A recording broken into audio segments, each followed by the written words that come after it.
Hello, this is Sagar Sehgal, Assistant Professor of Department of Teacher Education from Khandelwal college. आज मैं आप लोगों से डिस्कस करूंगा एडवर्ड ली थॉर्नडाइक द्वारा दी गई स्टिमुलस रिस्पांस थ्योरी।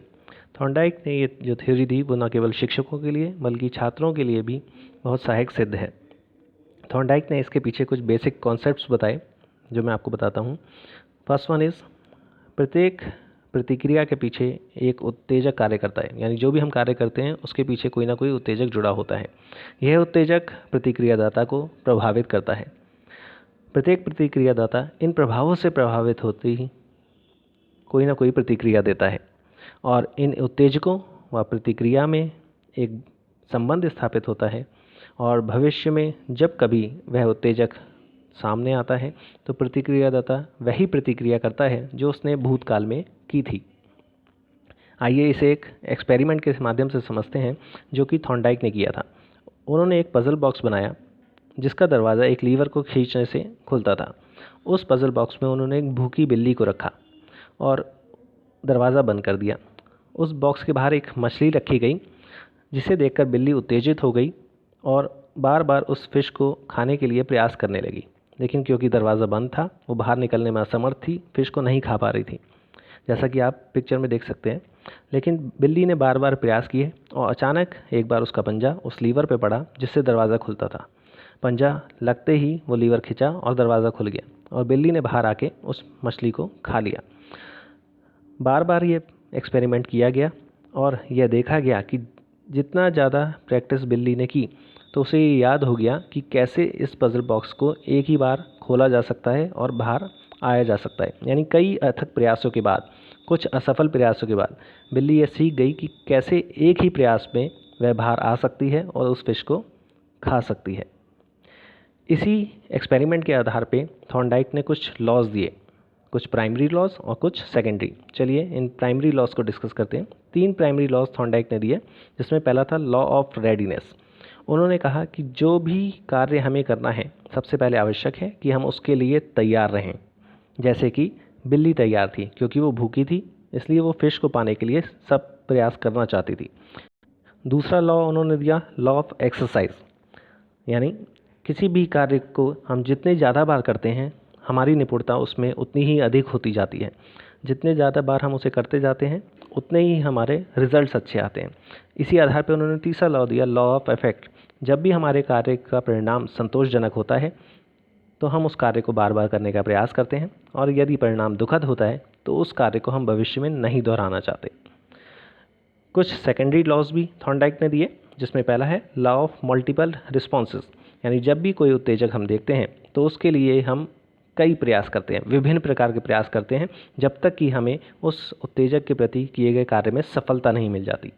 दूसरा उन्होंने कहा लॉ ऑफ मेंटल सेट। किसी भी कार्य को करने से पहले हमारी मानसिक स्थिति का सही होना आवश्यक है।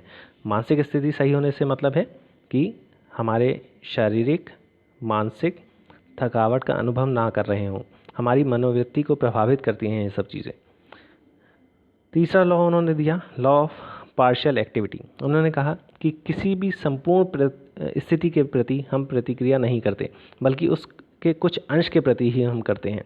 यानी हमें समस्या तो पूर्ण रूप में दिखाई देती है, पर उसको सुलझाने के लिए हम उसके किसी एक अंश को पकड़ कर चलते हैं और उसे समाधान करने का प्रयास करते हैं और धीरे धीरे पूरी समस्या का समाधान कर लेते हैं। जैसे शिक्षण कार्य करते समय हम पूरे विषय को एक साथ नहीं पढ़ा देते, बल्कि उसके कुछ अंशों को एक एक करके पढ़ाते हुए चलते हैं और उद्देश्यों की प्राप्ति करने का प्रयास करते हैं। नेक्स्ट जो उन्होंने लॉ बताया वो बताया law of analogy. Law of analogy में उन्होंने बताया कि जो भी हम पूर्व में अनुभव कर चुके हैं, जो एक्सपीरियंसेस हमारे पास आ चुके हैं, भविष्य में या वर्तमान में जब भी हमें कोई ऐसी स्थिति दोबारा उत्पन्न होती है तो हम पहले के अनुभवों से नवीन परिस्थिति के समाधान का प्रयास करते हैं, अपने पूर्व अनुभवों का उपयोग उस स्थिति में करते हैं।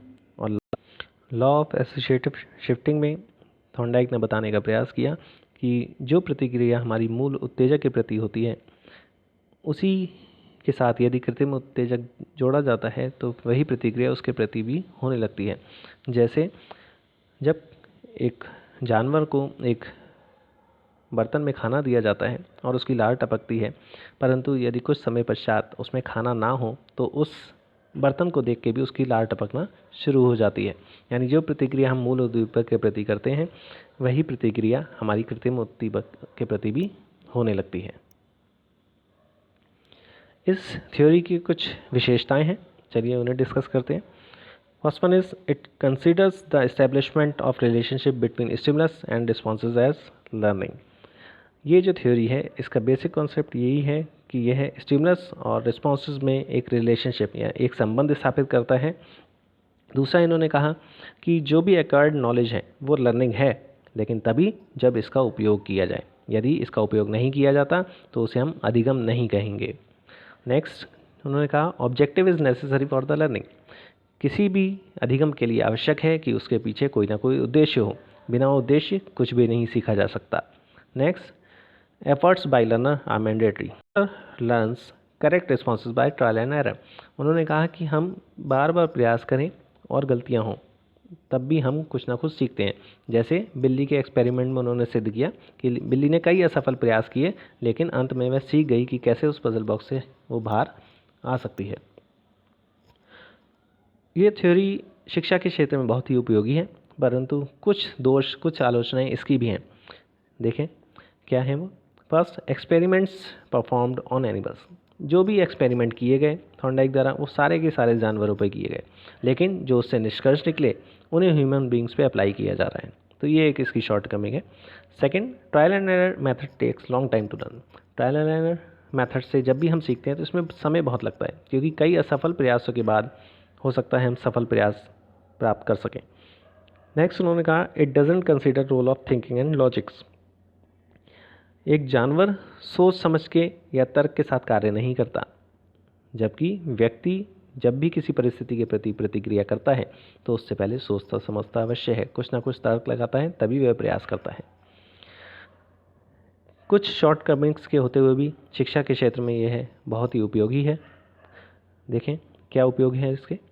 Children must be prepared for learning by explaining the objectives of the material to be taught. जैसे लॉज ऑफ रेडीनेस दिया गया, ऐसे ही शिक्षक भी जब क्लास में पढ़ाए तो वो छात्रों को पढ़ाने से पहले जो भी मटेरियल वो पढ़ाना चाहता है उसके लिए मानसिक रूप से तैयार अवश्य करे, तभी बच्चे सीखने के लिए तत्पर होंगे।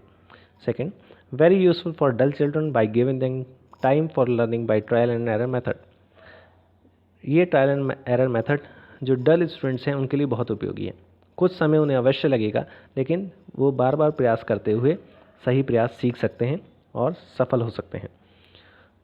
Learner learns by self efforts. जो अधिगम करता है उन्हें किसी को देखते हुए प्रयास नहीं करने हैं, वो स्वयं अपने प्रयास करेंगे और सीखेंगे, जिससे उनमें एक आत्मविश्वास भी आएगा। In case of a failure learner must be motivated for repeated efforts. अगर प्रयास करने वाला असफल हो जाता है फिर भी उसे बार बार हमें प्रोत्साहित करना है कि वह प्रयास करे, क्योंकि असफलता अंत नहीं है, असफलता के बाद सफलता प्राप्त की जा सकती है। And the last, it makes learning effective. इससे जो शिक्षण अधिगम प्रक्रिया है वो बहुत ही प्रभावी होती है। आशा करता हूँ कि मेरे द्वारा किया गया डिस्कशन, ये इन्फॉर्मेशन आपके लिए भविष्य में उपयोगी सिद्ध हो। धन्यवाद।